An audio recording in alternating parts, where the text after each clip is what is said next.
ကျွန်တော် believe it or not အစီအစဉ်ကိုကြည့်ရှုနေပြည်သက်တယ်အားလုံးမင်္ဂလာပါလို့ကျွန်တော်နှုတ်ဆက်ပါတယ်ကျွန်တော်ကျမ်းမာရေးလည်းကောင်းလာတဲ့တွေ့ပြည်သက်တဲ့ကျွန်တော်လည်းပြန်ပြီးတော့ဆုံတွေ့ခွင့်ရပါပြီဒါကျွန်တော်တို့တစ်ဖက်တစ်လမ်းအကူအညီပံ့ပိုးတဲ့စီဒီဟိုပြီးတော့ကျွန်တော်တကယ်ချင်းနေမိတ်ဆွေပေါင်းတင်နေပေါ့နော်ကိုလိုက်မြတ်ဆိုးပါလို့သူတို့ကအစအရာပံ့ပိုးတဲ့ပြန်ရိုက်ပြအောင်ရိုက်ပါဆိုတဲ့အတွက်ကျွန်တော်ပြည်သက်တွေအတွက်အားလုံးစူးစမ်းပြီးတော့ကျွန်တော်တင်ဆက်လိုက်ရပါတယ်အဲ့တော့မျော်လင့်နေတဲ့ပြည်သက်တွေအတွက်တော့လက်ဆောင်ကောင်းတစ်ခုဖြစ်လိမ့်မယ်လို့ကျွန်တော်ထင်ပါတယ်ကျွန်တော်ဒီနေ့ပြောမှာတော့ကျွန်တော်ရဲ့ဒီ believe it or not မှာကျွန်တော်အခန်းကဏ္ဍလေးခွဲထားတယ်ညောင်ညောင်ပြောမှာဟားစရာညောင်ညောင်ချက်မှာစားစရာပေါ့နော်တော့ညောင်ညောင်လည်းသူသွားကြမှာလူအစီအစဉ်ဖြစ်တဲ့ဒီနေ့ပြောမှာတော့ကျွန်တော်ပရလောကနဲ့ပတ်သက်တဲ့ believe it or not ယုံတော်ရှိမယုံတော်ရှိကိုကျွန်တော်ပြောမှာဖြစ်ပါတယ်ပရလောကနဲ့ပတ်သက်ပြီးတော့ကျွန်တော်ဘာကြောင့်ပြောမလဲဆိုတော့ကျွန်တော်ဗမာပြည်မှာကျွန်တော်ခစ်မှာပေါ့လေအကြီးကျယ်တိတ်ပြီးနှစ်ခုတွေ့ခဲ့ဘူးပါတယ်ကြုံခဲ့ဘူးတယ်ပေါ့မျက်စိမြက်ဝါးထင်နေပထမတစ်ခုကတော့နာဂစ်ပေါ့အလုံးကြီးကြဒုတိယတစ်ခုကတော့ကိုဗစ်ဘစ်နီနောတော်ဒုက္ခပေးခဲ့တယ်ကျွန်တော်တို့အဲ့ဒီကိုဗစ်ကိုကျွန်တော်ကိုယ်တိုင်လည်းကျွန်တော်ဖြစ်ခဲ့တယ်ကျွန်တော်ဖြစ်တာမှကျွန်တော်နှစ်ခါတောင်ဖြစ်ခဲ့တယ်ဒီเจ้าတွေကိုလည်းကျွန်တော်နဲ့ပရလောကယူရိုရိတ်အရေးရောက်များဆိုပြီးတော့ကျွန်တော်တီးတန့်ပြောပါမယ်အခုပြောချင်တာတော့ဒါကျွန်တော်ရန်ကုန်ကိုပြန်ရောက်လာတဲ့ခါမှာအဲ့ကိုဗစ်ပြန်တော့လူတော်တော်များများပါကုန်တယ်ကျွန်တော်ဟိုမှာကလေးကကျွန်တော်မိတ်ဆွေပေါင်းတင်နေတော်တော်များများကိုဗစ်နဲ့ပါသွားပါတယ်လူပြန်လောကလူတွေလည်းအများကြီးပါသွားတယ်အဲ့ဒီရောက်လာတဲ့ခါကျတော့ကိုဗစ်ပေါ့လေကိုကတော့ရန်ကုန်မှာမရှိလိုက်ဘူးဆိုတော့အကြီးကျယ်တည်နေတဲ့အချိန်နောက်ဆုံးပေါ့ top wave ပေါ့အဲ့ဒီချိန်ကအတွေ့အကြုံတွေကိုကျွန်တော်ပြန်မေးတော့မှကျွန်တော်တူမာလေးတယောက်ကနေပြီးတော့ပြန်ပြောပြတာ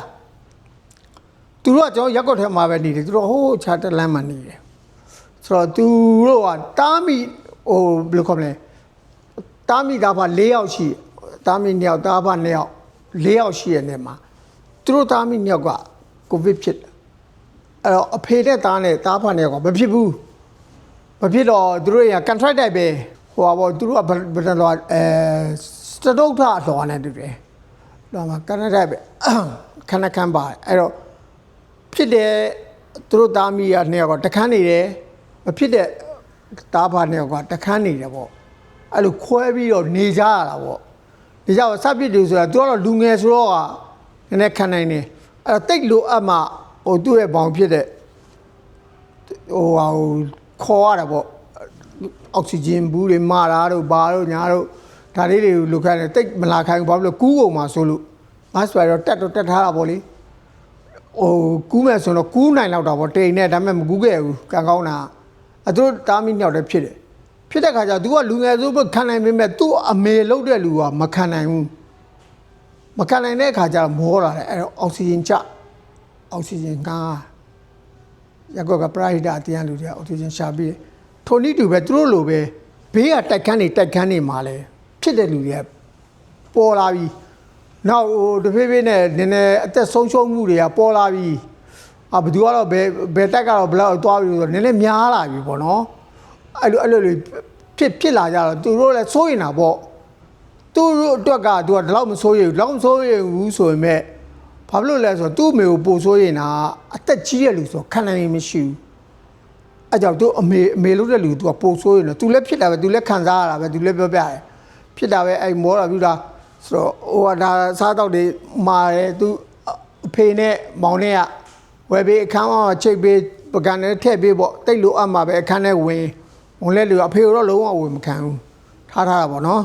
အဲ့မှာသူတို့ဘေးအိမ်မှာလည်းဖြစ်တယ်ဒါပေမဲ့သူတို့ရက်ကွက်မှာက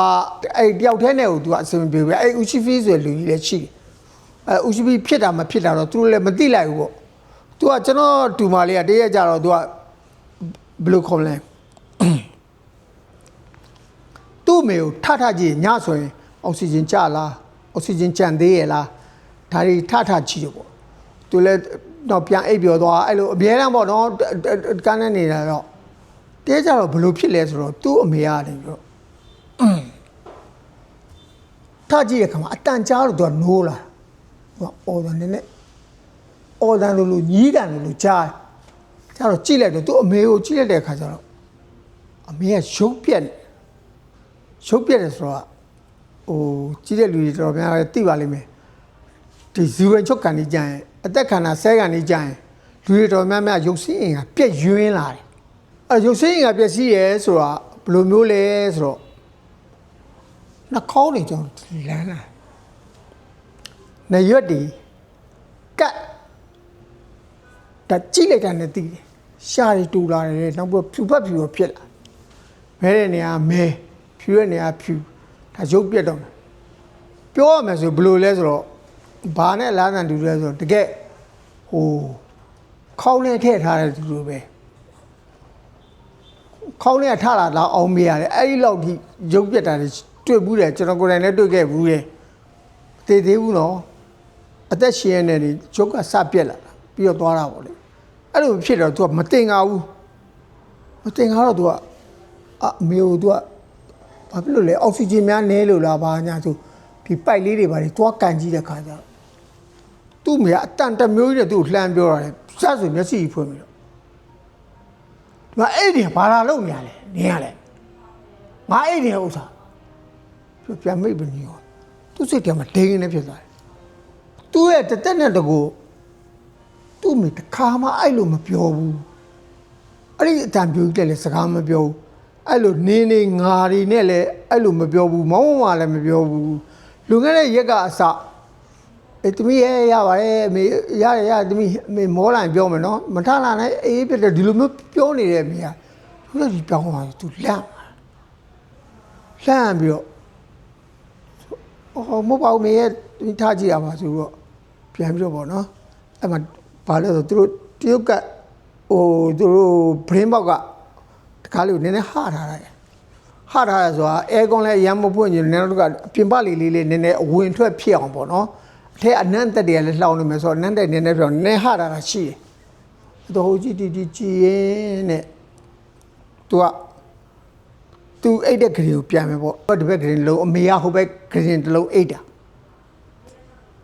အဲ့ပဲသူ့နားတဲ့ခုနသူ့အမေပြန်ပြောတဲ့အတိုင်းနဲ့ပြောတာသူဟိုကြည့်လိုက်ကြည့်နေအောက်ဆီဂျင်ဟိုကြည့်ရင်နှွေးရှိရလားဘာရှိရလားပေါ့ကြည့်ခေါ်ညဘက်ဆိုတော့လေမီးရထိန်အောင်ထိနေမှုမီးခတ်မောင်လေးပေါ့အဲ့မှာဘာလိုက်ကြည့်ညာလဲအဲ့ဒီတိုင်မျိုးကြတော့သူတောင်း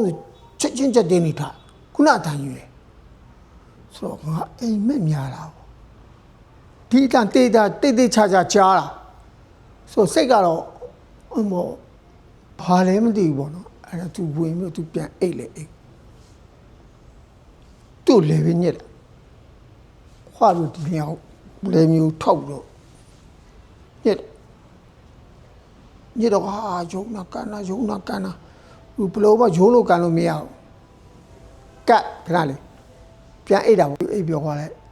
နောက်နေ့ညလည်းဒီလိုပဲသူနိုးလာတဲ့အခါမှာဒီ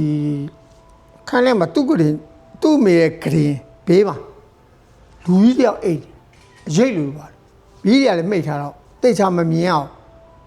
ဟဲ့ဘသူအိတ်တာသူ့မောင်လုပ်တဲ့လူများအမေတို့တခုလာထလုပ်ပြီးနဲ့ဒီမှာများခဏလှဲနေလားမသိဘူးဘာလဲမသိဘူးအဲ့ဒါသူလည်းစမ်းနဲ့ထားပြီးမိကရုပ်ဖွင့်လိုက်တော့ဘူးမှမရှိဘူးအဲ့တော့ဟာတန်ရဖြစ်ပြန်ငါခုနတေးချာမြင်တာမောင်ထဲမှာဒီဂရင်ဘေးမှာလူကြီးတယောက်အိတ်နေတယ်ဆိုတော့အမတော့ဟိုကြည့်ပြီးတော့ပြန်ဂရင်ကိုသွားမယ်လို့ဘာလာကြည့်နေပြန်ပြီလေအဲ့ဒီအတိုင်းကိုထတ်ကြတာဟာတေးချာပြီဆိုဒါသူပထမနေ့ကကြုံခဲ့ကြားခဲ့တယ်လို့သူထင်ခဲ့တာကိုကြုံတော့ကြတော့အိမ်မက်ဒါအိမ်မက်မဟုတ်တော့ဒါတေးချာသူကလည်းတတိယလည်းကောင်းတယ်စိတ်ကလည်းကြီးတယ်သူပြောတာဘာကြီးငါ့ငါကြီးတယ်ဒီနေ့ဘာဆိုင်လဲငါဘာကြီးပေါ့ပြန်ဘယ်ရလဲဘာလာလုံနေရလဲတွားမနေနဲ့ငါမနေမကောင်းဘူးလေတော်ထွက်သွားသူပြန်အိတ်သူလည်းအိတ်လေအိတ်ကို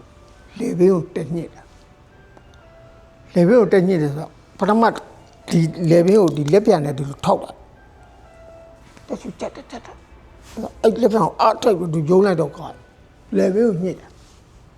ညစ်တော့တမီးလည်းဖျားစာရွတ်တာ ရွတ်တာပဲဘလို့မှရွတ်လို့မရဘူးလေဘုရားစာတွေကလည်းကြောက်တဲ့အခါကျတော့ဟိုနည်းနည်းအလွဲအမှားတွေဖြစ်တာပေါ့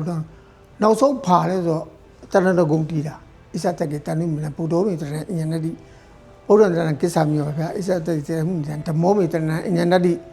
ဓမ္မန္တရဏကိစ္ဆာမျိုးပါဗျာဘုရားဣစ္ဆတကေတဏုမေတံတန်ကောမေတရဏနတိတန်ကန်တရဏကိစ္ဆာမျိုးပါဗျာလို့တိတိကျရွတ်လိုက်တော့အဲ့လိုမဟုတ်သူညက်ထားတယ်ပျောက်တော့တကူချွေးကြည့်အဲသူ့မောင်တို့ဟဲ့ထားစမ်းဆိုတော့တေလို့မီးဖွင့်စမ်းဖျားစင်ကဘာယူလာခဲ့ဘာညာဆိုခန်းထဲမှာအကုန်ဖက်အကုန်လိုက်ဖြန်းတာအကုန်ဖြန်းပြုတ်ပြီးတော့သူ့အမေသူကြည့်သူ့အမေကောင်းတယ်အမအိတ်နေအဲသူ့မောင်လေးကပြောတယ်ဘာဖြစ်လို့လဲအဲ့တော့နင်ဒီနေ့နိုးကြအိတ်စမ်းဟုတ်ကဲ့မဆက်ကြပါသူလည်းပြန်အိတ်တော်နဲ့အိမ်မျိုးမိုးလင်းကနေမှအိပ်ပြောရတယ်သူနိုးလဲနိုးလာအောင်အဲ့မှာသူ့မောင်က breakfast စားဖို့ပေါ့ဝယ်ချမ်းလာပေးနေမတိပြီးသွားပြီလားတဲ့အဲ့ပါဟိုဘက်ဦးရှဖီလေရဲ့အောက်ထက်ကအမကြီးပြောတယ်သူတို့အောက်ထက်ကသူတို့က4လော်ရတော့အောက်ထက်က3လော်ပါပေါ့အဲ့ဦးရှဖီနေတဲ့ခန်းနဲ့သူတို့က contractor ဆိုလဲတက်တဲ့အဲ့လိုပေါ့ဘရင်းပေါက်ချင်တဲ့ဦးရှဖီခန်းနဲ့တဲ့တယ်ဦးရှဖီကိုသူတွေ့တယ်တဲ့တွေ့တယ်ဆိုတာဦးရှဖီရဲ့ဂရင်းမောက်ဟာနေသူကလည်းဂရင်းမောက်ဖွင့်ပြီးတော့တက်လေးကလည်းရှူပါညာပေါ့ဒီအမာကြီးကလည်းဖြစ်နေရပဲတဲ့ဆိုဦးရှဖီကငုတ်တို့ကြီးထိုင်ကုန်ပေါ်မှာတဲ့ငုတ်တို့ကြီးထိုင်နေတယ်တဲ့ဆိုဒီမှာအောက်ဆီဂျင်တန်းလန်းနေအဲ့ဒါလည်းအဲ့ဒီအောက်ဆီဂျင်လည်းပြဿနာတက်သေးတယ်တဲ့သူကဘာမှမဖြစ်ဘဲနဲ့အောက်ဆီဂျင်ဘူးအရင်တောင်းနေတော့ဟိုကလူငယ်တွေကနေပြီးတော့ဟိုလူမှုကူလေးအဖွဲ့ရနေပြီးတော့လူငယ်တွေကနေပြီးတော့မဟုတ်ဘူးဖြစ်တယ်လို့ရင်ပေးမယ်ဦးလေးဖြစ်တဲ့အခါကျတော့ပြောကျွန်တော်အချိန်မရောက်လို့ပေးမယ်ဆိုမင်းတို့ဘာဖြစ်တယ်ညာဖြစ်တယ်ဆိုတော့အဲ့ဒါစကားများထားသေးတယ်တဲ့ဩဒါသူအောက်ဆီဂျင်သူဖြစ်သူအောက်ဆီဂျင်ရသွားပြီဗောအဲ့လိုနေလိုက်တော့တရက်သူကနေဘက်ကြရင်တော့ခောက်ဝါးဝါးမြင်ရတိတ်မမြင်ရဘူးဟိုဘက်တက်တယ်ဒီဘက်တက်တယ်ညမကြံဘီးထုံးလိုက်တဲ့ခါကျတော့ဟိုအခါကိုမြင်ဦးရွှဲအဲ့ဒီငုတ်လို့ကြည့်တယ်အဲ့ဒီနေထိုင်ကုန်ပါပဲအဲ့ဒါသူစိတ်ထဲမှာတမျိုးကြီးပေါ့တဲ့နောက်သူအားဆိုင်ပြီးတော့ကြည့်တော့လေသူရုပ်စင်းငါတွေကိုသူစိတ်ကပဲဖြစ်နေလို့မှန်းကြည့်တော့ခုနပြောသလိုရုပ်ပြက်နေတဲ့အနေအထားမျိုးပေါ့တာမန်လူတယောက်အိတ်နေတဲ့ပုံမို့တော့ဒီလိုကြီးထိုင်ပြီးတော့ဒီဖြစ်အဲ့ဒါညနေဆောင်တော့မီးတွေထိုးတဲ့ချိန်ကျတော့ထကြည့်တော့ဒီလိုပဲထိုင်ရည်ဟာဒီလိုထိုင်ရကြီးဆိုရင်တော့2ရက်ဆိုတော့မဟုတ်တော့ဘူးဆိုတော့လူငယ်တွေကိုသူကဖုံးဆက်ပြီးတော့ကြောင်းကြတယ်လူပဲဆိုအဲ့လူငယ်တွေကအဲ့မှာတကားဖြက်ခေါ်လို့မရအော်လို့မရတကားဖြက်ပြီးတော့အတင်းဝင်တော့မှတင်းနေအဲ့ဒါအမကြီးတဲ့တင်းနေရဲ့တဲ့ကြောက်စရာကောင်းတယ်ဒီဖိုးကြီးဟိုနေ့ကတော့ရံဖြစ်နေသေးတယ်ပါညာဆိုသူ့စိတ်မှာတိတ်ကနေဖြစ်ပြီးတော့ဘာဖြစ်လို့ဆိုဒီတေတဲ့နေ့နဲ့သူစဖြစ်ပြဿနာစတက်တဲ့နေ့နဲ့သူ့အမေကိုသူထားကြည့်တော့ဟဲ့နေငါဘာလို့လာကြိုက်တာလဲဆိုတော့နေ့ကတရက်တည်းဖြစ်နေတိုက်ဆိုင်သူအရန်ကြောက်သွားတယ်အဲ့အရန်ကြောက်သွားတော့အေးဘောလေးဒါပေမဲ့ဟိုနားလဲတေဒီနားလဲဟိုအိမ်ကလဲတေအဲ့လိုတေနေတဲ့အခါကျတော့တက်ပြီးထူးထူးဆန်းဆန်းကြောက်တာကြီးတော့မဟုတ်ဘူးဒါပေမဲ့ तू ကိုယ်တိုင်ကြုံတွေ့တဲ့အခါကျ तू နည်းနည်းကြောက်တာပေါ့အဲ့ तू အိပ်ပြန်ကအညကျတော့ तू နိုးလာတာနိုးလာအပြင်အတန်ကိုကြားဘရင်းမောက်အပြင်အဲ့မှာ तू သူ့အမေကို तू ကြည့်ပြောလို့ဒါကြည့်လိုက်တော့ဒီဘက်ကိုကြည့်လိုက်တာဘရင်းမောက်အပြင်ဟိုတန်ပန်းပေါ့တန်ပန်းမျိုးဘာမှမရှိဘူးဟိုဘက်မှာတိုက်ပဲရှိတယ်အဲဦးရှိကြီးတို့တိုက်ကြီးပဲရှိသူ့အမေကိုဒီဘက်လှည့်ပြီးပြန်လို့တော့ရှိတယ်သူဒီဘက်ကမျက်လုံးထဲမှာမြင်နေတာဘယ်လိုခေါ်လဲအဲ့ဒီတွေ့တက်နေရတယ်တွေ့တက်ပြီးဟိုဘက်ရွှေ့လိုက်ဒီဘက်ရွှေ့လိုက်အဲ့တန်ပန်းမှာလုံနေသူဒီဘက်ကမြင်နေရတဲ့တောင်းကတိတိကျအောင်မြကလုံးကိုပြောင်းနေရပဲဘိုးရလည်းကလုံးနဲ့ပဲကိုအမဲမဲကြီးတဲ့အဲ့တော့ဓာတ်ဆိုပြန်လှည့်ကြည့်လိုက်ပြန်ပျောက်သွားပြန်။အော်ပျောက်သွားတော့စိတ်တင်လို့ဒီဘက်ကြည့်လိုက်ပြန် အဲ့လိုမဲကြီးတဲ့အဲ့လိုဟိုကူးဒီကူးနေအဲ့ရောဘက်မဲများလို့ဒီလိုတွယ်ပြီးတော့တွားနေရအဲ့တချေပြေးပြီးတော့တခါကိုဘေးမောက်တခါကိုပိတ်လောက်ချတခါလေအတင်းထားတဲ့ဒီပေးရည်ပဲဖြန့်ပက်ဖျားစားတွေတရားစားတွေရွတ်ပေါ့နော်အဲ့လိုနဲ့ပဲအဲ့ညကုံရတယ်တဲ့နောက်နေ့ကျတော့သူ့မိကတိတိတတ်တာသူရောသူ့မိရောပြန်ပြီးတော့ကောင်းလာတယ်အနံ့တွေနည်းနည်းပြောက်သွားတယ်ပြီးတော့ပြန်အနံ့တွေရပြီးတော့ကောင်းလာတယ်တဲ့သူ့ကိုတွေတဲ့ကိုဘေးကသူကပြောပြတာဒါကြောင့်ကျွန်တော်ပြေးတက်တူလက်ဆင့်ကမ်းပြီးတော့ကျွန်တော်ကြားခဲ့ပြီးတော့ကိုတွေအကြောင်းလေးကိုကျွန်တော်ပြောပြတာပေါ့နော်အဲ့တော့ဘာလို့လဲဒီလူကြီးကလည်းဟုတ်တယ်ကျွတ်ချင်မလဲကျွတ်အဲ့ဒါဘာလဲဒေါသမောဟတွေများတာအဲ့လိုလူမျိုးကြတော့ဘောကကူးသွားတဲ့အခါမှာဘောကကူးမကောင်းဘူးပေါ့နော်ဒီလိုပဲဖြစ်လိမ့်မယ်လို့ထင်တယ်လေအဲ့တော့ဒီနေ့ကျွန်တော်တင်ဆက်တဲ့ယုံတော်ရှိမယုံတော်ရှိ believe it or not system မှာ covid 10ဆိုတဲ့ကျွန်တော်ပြောဘူးလေကျွန်တော်ကြားတဲ့အကြောင်းအရာလေးကိုပြန်ပြီးတော့ဝင်မြလိုက်ရပါတယ်ပြည်သက်တွေအားလုံးကျမ်းမာချမ်းသာကြပါစေ